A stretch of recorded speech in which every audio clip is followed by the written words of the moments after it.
কি মনে হয় আপনাদের? নিউ ইয়ারের কোনো সেলিব্রেশন হচ্ছে? না, আসলে এমনটা নয়। এটা হচ্ছে জার্মানিতে টার্কিশ ফ্যামিলির একটি হকসাইটের সেলিব্রেশন।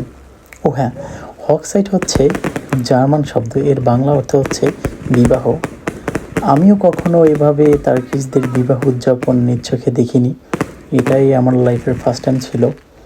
তো ওদের বিয়ের উদযাপনের ধরন সম্পূর্ণ আলাদা, আমাদের দেশের সাথে কোনো মিল নেই বললেই চলে। আরেকটা ইনফরমেশন হচ্ছে, টার্কিশরা কিন্তু জার্মানিতে দ্বিতীয় বিশ্বযুদ্ধের পর থেকেই বসবাস করা শুরু করেছে। জার্মানটাকে আবার আগের মতো রিবিল্ড করেছে ওরা, কারণ ধ্বংসস্তূপ থেকে ওরা আবার এটাকে পুনর্জীবিত করেছে।